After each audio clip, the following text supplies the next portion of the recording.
जय बिहार। मन से आवाज नहीं आ रही है। जय बिहार, जय बिहार, जय बिहार। बहुत बहुत धन्यवाद। ए भाई, बहुत दिन से जन सुराज अभियान चल रहा है, 2-2.5 बरस से चल रहा है। हम लोग पूछ रहा है दल कहिया बनेगा, तो आज दल बनाने के लिए आप जुटे हैं। तो एक बार स्वागत कीजिए, ऊपर वाले का शुक्रिया अदा कीजिए। चुनाव आयोग की तरफ से जन सुराज को आधिकारिक तौर पर जन सुराज पार्टी के तौर पर स्वीकार कर लिया गया है।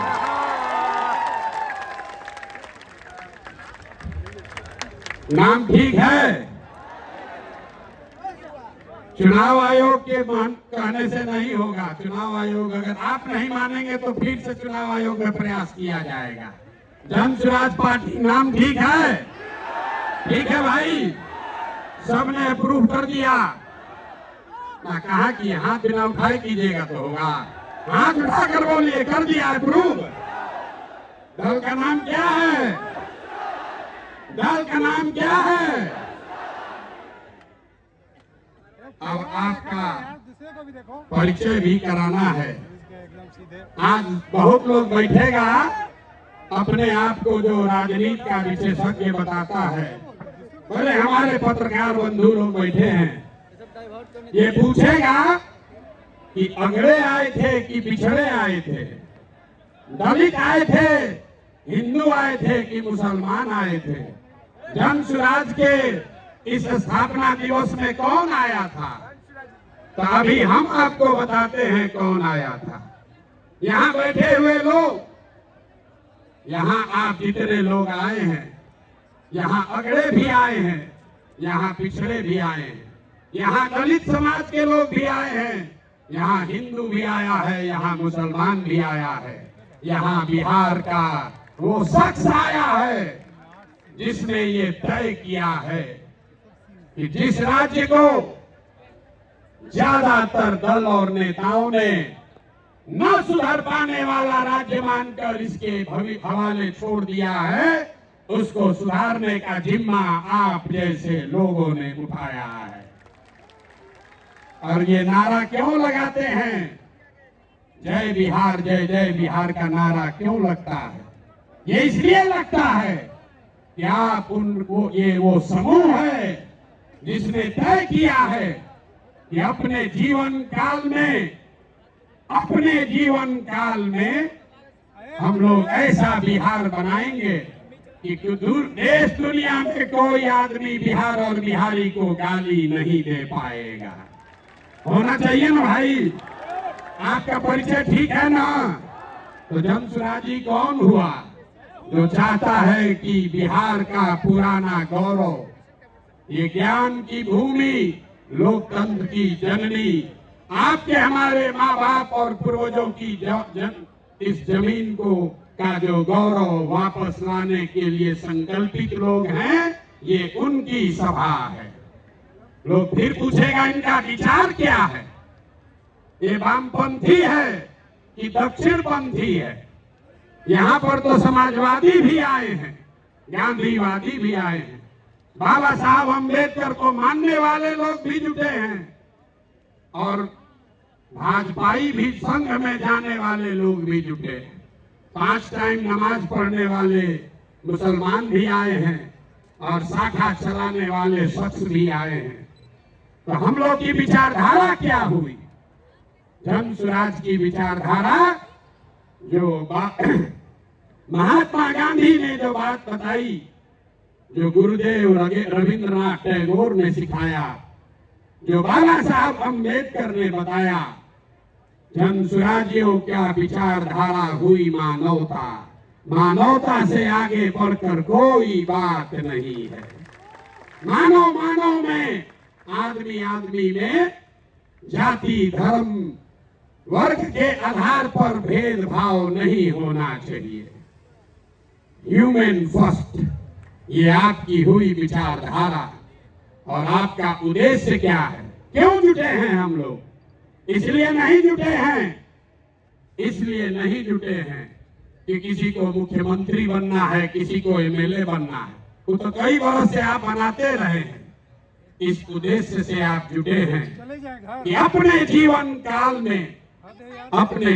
काल में एक ऐसा बिहार देखें जिस दिन हरियाणा, पंजाब, गुजरात, महाराष्ट्र से लोग बिहार में रोजी रोजगार करने आए, तब मानेंगे कि बिहार में विकास हुआ। होना चाहिए कि नहीं होना चाहिए? होना चाहिए तो हाथ उठाइए सब लोग, बताइए होना चाहिए कि नहीं होना चाहिए? होना चाहिए। होगा कैसे? रास्ता तो पते नहीं। जो आता है कह रहा दूसरे नेता को गाली दे रहा है, कह रहा हम आएंगे तो इसको कर देंगे। हम आपको जन सुराज में गांव गांव जाकर बता रहे हैं, ऐसा मंत्र सिखा रहे हैं कि वोट जिसको देना है दे दो, वोट जिसको देना है दे दो, लेकिन जो जन सुराज का मंत्र सीख कर दोगे तो और कुछ हो या न हो, आपके बच्चों के लिए पढ़ाई रोजगार जरूर हो जाएगा। होना चाहिए ना? ऐसे सूत कर बैठेगा तो बात नहीं करेंगे, गला फंसा हुआ है। होना चाहिए कि नहीं होना चाहिए? और कुछ हो या नहीं, पढ़ाई रोजगार होना चाहिए कि नहीं होना चाहिए? कैसे होगा ये प्रश्न है। लोग पूछ रहा है जन सुराज कैसे करेगा? कांग्रेस से नहीं हुआ, लालू जी से नहीं हुआ, नीतीश से नहीं हुआ, मोदी जी से नहीं हुआ, तो प्रशांत किशोर कैसे कर देगा? हम आपको बता रहे हैं कैसे होगा। अभी 2 मिनट में सबको दिखाएं कैसे होगा। सीखना है ना भाई?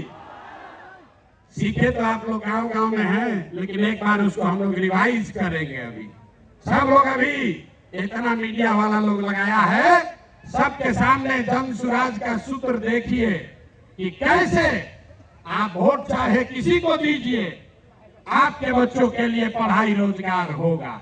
तो जो इस सवाल रास्ते को फिर से सीखना समझना चाहता है, उसको 3 सवाल का जवाब देना है। जितने लोग आप यहाँ बैठे हैं, खड़े हैं, इधर भी और इधर भी, सबको हाथ उठाकर बताना है बिहार में और कुछ हो या न हो, आपके हमारे सबके बच्चों के लिए अच्छी शिक्षा और रोजगार होना चाहिए या नहीं होना चाहिए?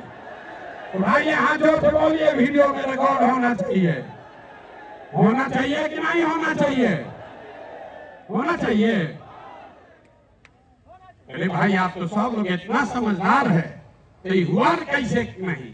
अब जितने लोग आप यहाँ आए हैं, सब आदमी एक बार जरा अपने अपने बच्चों का चेहरा याद कर लीजिए, अपने अपने बच्चों का चेहरा याद कर लीजिए और जरा सोचकर बताइए कि आपने अपने जीवन में, किसने अपने जीवन में अपने बच्चों के पढ़ाई और रोजगार के लिए एक बार भी वोट दिया है? देखिए पूरा सन्नाटा, देखिए सन्नाटा। यहाँ सब लोग चाहते हैं कि पढ़ाई और रोजगार होना चाहिए, लेकिन पढ़ाई और रोजगार आज तक मिला नहीं। और उसके क्यों नहीं मिला? क्योंकि आपने उसके लिए वोट नहीं दिया। अब कोई खड़ा होके कहेगा, आप में से कई लोग बहुत विद्वान हैं, तो कहेगा ये भैया बिहार में तो सब नेता धूर्त है, बदमाश है, सबको ठगा है। इसका क्या गारंटी है कि अगर हम लोग पढ़ाई रोजगार के लिए वोट देंगे तो ये हम लोग को मिल जाएगा? हम अभी 2 मिनट में आपको दिखाएंगे, आपके आंख के सामने, कि चाहे आप वोट लालू जी को दीजिए कि नीतीश को, मोदी को दीजिए या जन सुराज को, जो रास्ता अभी दिखाएंगे आपके आंख के सामने दिखेगा, आपके बच्चों को पढ़ाई रोजगार मिलेगा ही मिलेगा। सब लोग जरा सोच के बताइए, सही बात बोलेंगे तो हाँ बोलिएगा जोर से, गलत बोलेंगे तो ना बोलिएगा। पूरे बिहार में आपके गांव पंचायत में भी बहुत सारे लोगों ने 5 किलो अनाज के लालच में मोदी जी को, भाजपा को वोट दिया है। तो बिहार में चाहे जितना चोरी भ्रष्टाचार है, 1 किलो चोरी करके 4 किलो अनाज लोगों को मिल रहा है कि नहीं मिल रहा है? जोर से बोलो भैया, मिल रहा है कि नहीं मिल रहा है? जोर से बोलिए, ना बोलिएगा छोड़ देंगे यहीं पर। 4 किलो अनाज मिल रहा है कि नहीं मिल रहा है? आपने हमने वोट दिया हिंदू मुसलमान बन के। चुनाव से पहले लोगों ने कहा हमारा दशा कुछ भी हो, हमारे गांव का दशा कुछ भी हो, पहले अयोध्या में राम जी का मंदिर बनना चाहिए। तो आपके गांव में, बिहार के गांव में, शहर में नाली गली नहीं बना, स्कूल अस्पताल नहीं हुआ, फैक्ट्री नहीं लगी, लेकिन अयोध्या में राम जी का मंदिर बना है कि नहीं बना है? इधर तो बैठे, इनसे भी पूछ रहे हैं, हाथ बैठा गिराए हुए, बना है कि नहीं बना है? अरे राम जी का मंदिर बना कि नहीं बना? आपने हमने वोट दिया, कई लोगों ने लालू जी को। लोगों ने कहा कि कुछ भी हो, लालू जी के राज में पिछड़ों को, गरीबों को, वंचितों को आवाज और सम्मान मिला। तो लालू जी के राज में सड़क, बिजली, पानी नहीं मिला, बच्चों को पढ़ाई रोजगार नहीं हुआ। लेकिन जो लोग भी बिहार को जानते हैं उसको ये मानने में गुरेज नहीं है कि लालू जी के राज में गरीब और पिछड़ों को आवाज और सम्मान मिला कि नहीं मिला? हाथ उठाकर बताइए, मिला कि नहीं मिला? कई लोगों ने वोट दिया नीतीश कुमार को, कहा कि बिहार में हमको सड़क, बिजली, पानी चाहिए। तो नीतीश के राज में इसी बदहाल बिहार में बिजली का बिल 2000 आए चाहे 6000, स्मार्ट मीटर भले आपके गर्दन को दबा के लगा रहा है, लेकिन घरे घरे बिजली आया है कि नहीं आया है? अरे बिजली आया है कि नहीं? हाथ उठाओ, आया है कि नहीं आया है?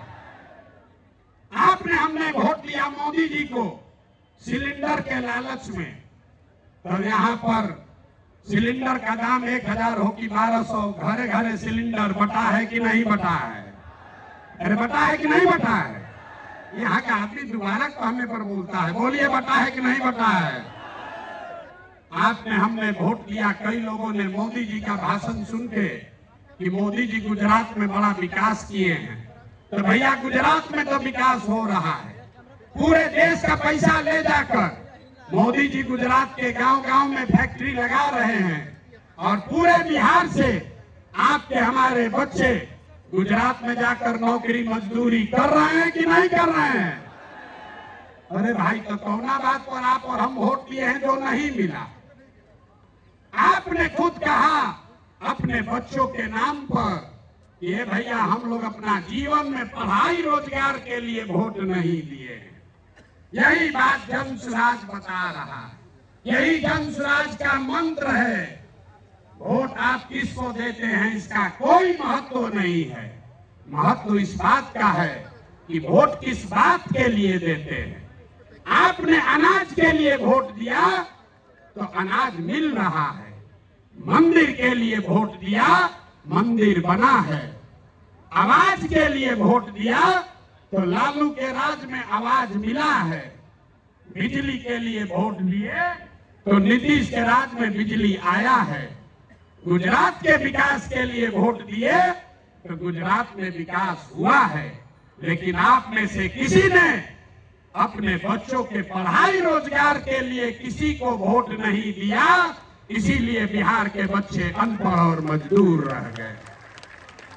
ये बात समझाने का अभियान का नाम है जन स्वराज। मेरे भाई, अगर पढ़ाई और रोजगार चाहिए तो एक बार पढ़ाई और रोजगार के लिए वोट देना होगा। अगर अपने बच्चों का विकास चाहिए तो अपने बच्चों के लिए वोट देना पड़ेगा। अब एक अंतिम सवाल, सब लोग जरा सोच के बताइए, और कुछ हो या ना हो, आपको अपने बच्चों की चिंता है या नहीं है? उठाइए हाथ और दिखाइए, है कि नहीं है? सब लोग हाथ उठाकर बताइए भैया, है कि नहीं है? तो बच्चों का भविष्य कैसे सुधरेगा? दुनिया में जितने विद्वान हैं उन्होंने बताया कि बच्चों का भविष्य सुधारने के लिए गरीबी से निकलने का 3 ही गो रास्ता है, पढ़ाई, जमीन और पूंजी, तीन ही रास्ता है गरीबी से निकलने का। अगर आप पढ़ लिख जाएगा, आपका बच्चा पढ़ लिख कर नौकरी रोजगार कर लेगा तो उसकी गरीबी खत्म हो सकती है।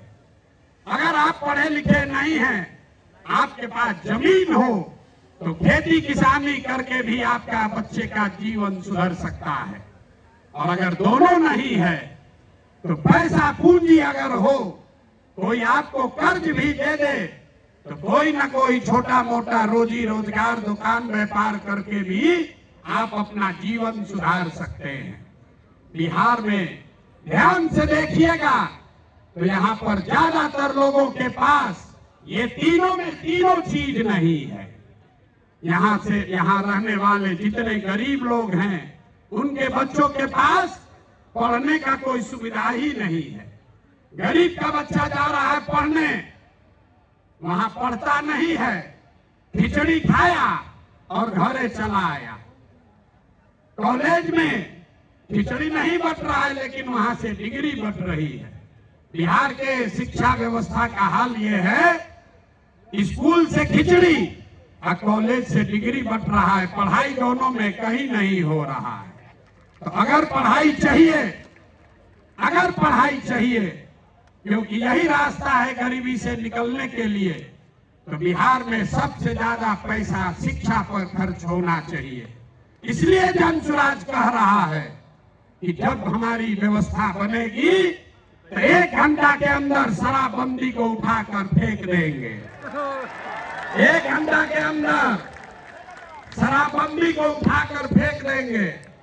अब लड़का को बुझाया नहीं कि भैया शराबबंदी और पढ़ाई का क्या लेना देना, हम बताते हैं क्या लेना देना है। अगर बिहार में विश्व स्तरीय विश्व देश का सबसे अच्छा शिक्षा व्यवस्था बनाना है तो 5 लाख करोड़ रुपया चाहिए। 5 लाख करोड़ रुपया चाहिए अगले 10 वर्ष में, तो देश का सबसे अच्छा शिक्षा व्यवस्था बिहार में बना दिया जाएगा। और ये 5 लाख करोड़ रुपया आएगा कैसे? ताली मत बजाइए, समझिए। जो शराबबंदी हटाएंगे तो ये तय किया कि शराब से आने वाला टैक्स का पैसा वो बजट में नहीं जाएगा, नेताजी के सुरक्षा के लिए नहीं खर्चा होगा, सड़क बिजली पानी के लिए नहीं होगा।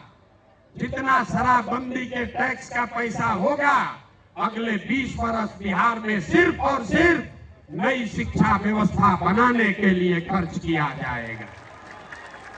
अब समझ में आया काहे हटाना चाहते हैं? हर बरिस 20,000 करोड़ रुपया शराबबंदी के चलते नुकसान हो रहा है, तो 20 वर्ष के पैसे को, शराब के टैक्स को अगर आप नई शिक्षा के व्यवस्था के लिए खर्चा करें तो 4 लाख 5 लाख करोड़ रुपया बिहार के बच्चों के मुस्तकबिल को बदलने के लिए उपलब्ध हो जाएगा। तो अब आपकी सभा में पूछ रहे हैं, बताइए ये योजना लागू होना चाहिए कि नहीं लागू होना चाहिए? ना, जोर से बोलिए। शराबबंदी हटाकर उस पैसे से नई शिक्षा व्यवस्था बनाना चाहिए कि नहीं बनाना चाहिए? ना बोले, हाथ ना उठ रहा है अभी, हाथ उठाकर बोलिए जोर से। ना, जिसको ना बोलना है ना बोलो, बोलिए हटना चाहिए कि नहीं हटना चाहिए? हटना चाहिए। तो हम ये नहीं कह रहे हैं कि शिक्षा व्यवस्था बनाएंगे, उसका रास्ता भी आपको बता रहे हैं।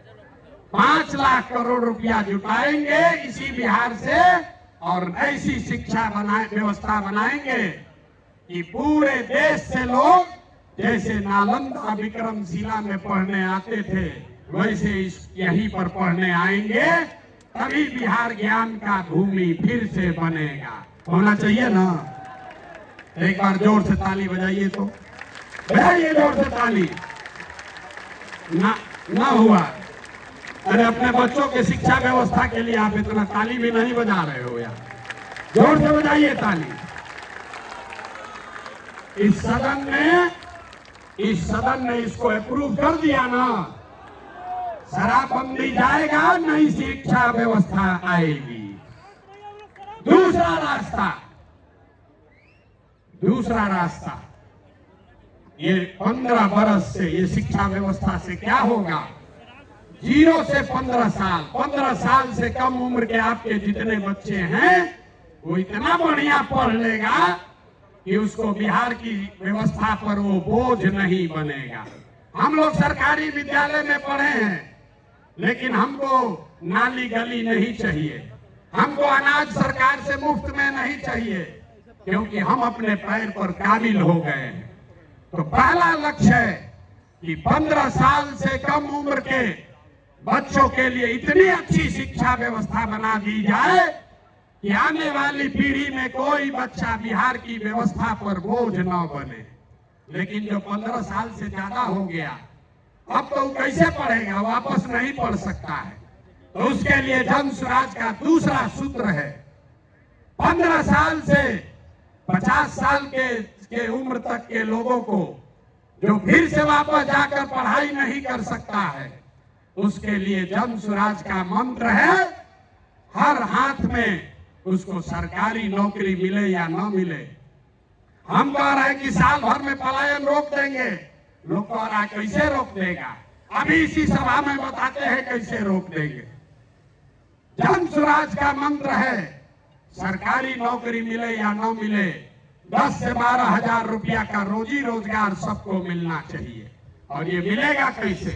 ये मिलेगा पूंजी के ताकत से। ये पूंजी आएगा कहां से? हम मन से कह रहे हैं, हमको विशेष राज्य का दर्जा नहीं चाहिए, हम लोग भिखारी नहीं हैं। हम आपको बताते हैं रास्ता, हमको नहीं चाहिए दिल्ली की मेहरबानी। बिहार के लोगों में, आपके बाजुओं में, हम लोग के दिमाग में सरस्वती की इतनी कृपा है कि हम लोग अपना रास्ता खुद बनाएंगे। वो लोग हमको क्या देगा? बिहार से हम लोग उनकी मदद करेंगे। रास्ता आपको बताते हैं। पिछले साल बिहार में हमने बिहार की जनता ने बिहार के बैंकों में पैसा जमा किया, 4,61,000 करोड़ रुपया। हमने मिलकर कितना पैसा जमा किया? 4,61,000 करोड़। और बैंकों ने हमको ऋण कितना दिया, लोन कितना दिया? 1,61,000 करोड़। बाकी 3 लाख करोड़ रुपया कहां गया? ये कोई चर्चा नहीं कर रहा है। हम आपको बताते हैं कहां गया।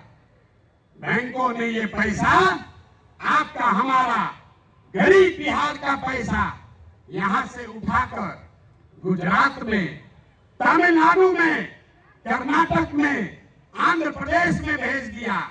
रिजर्व बैंक का आंकड़ा है, वो कहता है कि बिहार में अगर 100 रुपया लोग जमा करते हैं बैंक में, तो बैंक वाला 40 रुपया वापस लोन देता है। और गुजरात में अगर गुजराती 100 रुपया बैंक में जमा करता है तो उसको 90 रुपया वापस लोन मिलता है। तो अगर बिहार में बैंकों में जो पैसा हम लोग जमा कर रहे हैं, लोन के तौर पर 70% पैसा भी अगर वापस मिलने लगे, जो देश का विधान है, बैंकों को 70% पैसा वापस देना ही देना है, ताकि आप मोटरसाइकिल खरीद सके, घर बना सके, बिजनेस कर सके, खेती कर सके। लेकिन बिहार में बैंक दे रहा है 40 पैसा। तो इसलिए ये तय किया गया कि बैंकों को ये मजबूर करेंगे कि तुम बिहार का पैसा ले जाकर गुजरात और तमिलनाडु में नहीं दे सकते हो। इसका फायदा क्या होगा? हर साल 2.5 लाख करोड़ रुपया, ध्यान रखिए, हर साल 2.5 लाख करोड़ रुपया बिहार के युवाओं को, यहाँ के किसानों को, यहाँ के महिलाओं को रोजी रोजगार करने के लिए लोन के तौर पर 4% सालाना ब्याज पर दिया जाएगा, ताकि हर आदमी अपने अपने घर में रोजी रोजगार कर सके। अब आप बताइए, ये होना चाहिए कि नहीं होना चाहिए? हाथ उठाकर जोर से बताइए, इतने जोर से बोलिएगा, होना चाहिए कि नहीं होना चाहिए? हम लोग का रुपया गुजरात के आदमी को मिलना चाहिए, कर्नाटक के आदमी को मिलना चाहिए कि बिहार के लड़कों को मिलना चाहिए? जोर से बोलिए। जब हम लोग गुलाम थे तो क्या होता था? कपास का खेती हुआ बिहार में, फैक्ट्री है इंग्लैंड में, वहां फैक्ट्री में कपड़ा बना और वापस आकर फिर इसी देश में बिकता था। इसी के खिलाफ गांधी जी ने आंदोलन शुरू किया था। तो ये जन स्वराज का आंदोलन है कि हमारा पैसा, बिहार के लोगों का पैसा, हमको बाहर का पैसा नहीं चाहिए, लेकिन कम से कम जो हम लोगों का पैसा है वो तो हम लोग को मिलना ही चाहिए। मिलना चाहिए ना भाई, मिलना चाहिए ना। तो 2.5 लाख करोड़ रुपया अगर सीडी रेशियो को, क्रेडिट डिपॉजिट रेशियो को सुधार दिया जाए तो बिहार के महिलाओं को, युवाओं को 2.5 लाख करोड़ रुपया अलग से हर साल मिलने लगेगा। और तीसरा संकल्प, तीसरा रास्ता, बिहार में जितना बुजुर्ग आदमी है अब वो न पढ़ सकता है न रोजी रोजगार कर सकता है। तो जन स्वराज का संकल्प है कि 60 वर्ष से ज्यादा उम्र के हर महिला पुरुष को कम से कम 2000 रुपया महीना पेंशन जरूर दिया जाए, ताकि कोई भी हम लोग का माँ बाप, चचा भैया, कोई गरीब आदमी कम से कम इज्जत से जरूर रह सके। आइए पूरा, अगर बिहार के सारे बुजुर्गों को ये याद रखिए, ये प्रशांत